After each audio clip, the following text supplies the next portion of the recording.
नमस्कार दोस्तों। रिया चक्रवर्ती और सिद्धार्थ पिठानी के बारे में एक बड़ी ही खबर आ रही है और एक खबर ऐसी है जो कि इस केस को कुछ न कुछ अलग रूट दे सकता है। आइए चलिए मैं अब बताता हूं आपको विस्तार से।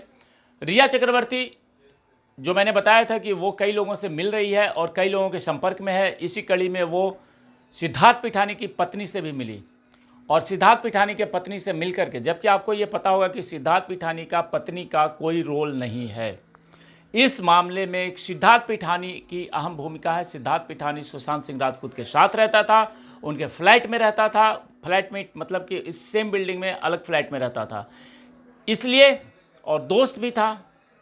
तो सुशांत सिंह राजपूत और सिद्धार्थ पिठानी के बहुत सारे ऐसे कॉन्टैक्ट्स, ऐसे बातचीत, आपसी उनके रिलेशन, इससे ये पता चलता है कि ये दोनों तो साथ थे। लेकिन जब सिद्धार्थ पिठानी ने शादी किया और उसकी पत्नी की इसमें कोई भूमिका नहीं है, परंतु इसके बावजूद सिद्धार्थ पिठानी और रिया चक्रवर्ती की जो मुलाकात हुई है, सिद्धार्थ पिठानी की पत्नी की और रिया चक्रवर्ती की जो मुलाकात हुई है अभी 2 दिन पहले, उससे ये अंदाज़ा लगाया जा रहा है कि कुछ गड़बड़ होने वाला है। और आपको एक और खबर दे दूं कि रिया चक्रवर्ती फिल्म की शूटिंग के बहाने वो विदेश जाने के फिराक में है, क्योंकि आपको ये जानकारी होना चाहिए कि रिया चक्रवर्ती को बॉलीवुड से जब से बॉयकॉट हुआ, तब से रिया चक्रवर्ती अब साउथ की फिल्मों में काम ढूंढने लगी और उसे एक फिल्म में काम मिल गया है और उसकी शूटिंग इंडिया में होनी थी।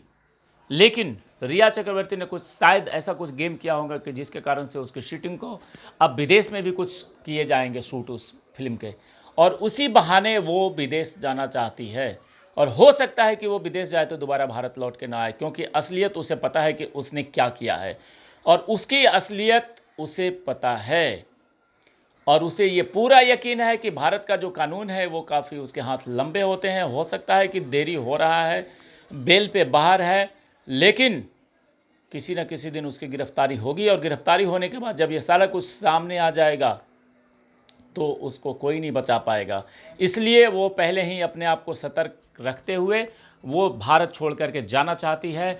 लेकिन अब देखना है कि इसमें जांच एजेंसी की क्या भूमिका होती है और जांच एजेंसी इसमें किस प्रकार से इन सारे चीज़ों पे ध्यान रखते हैं, क्योंकि एक बार अगर रिया चक्रवर्ती बाहर गई भारत से तो दोबारा फिर वापस आने की उसकी उम्मीदें कम है। जिस प्रकार से विजय माल्या या कई अन्य लोग इंडिया के पैसों को लूट करके बाहर देशों में चले जा रहे हैं और फिर वहाँ से फिर वो वापस नहीं आते हैं, कोर्ट कानून कचहरी का पूरा झमेला उठाना पड़ता है।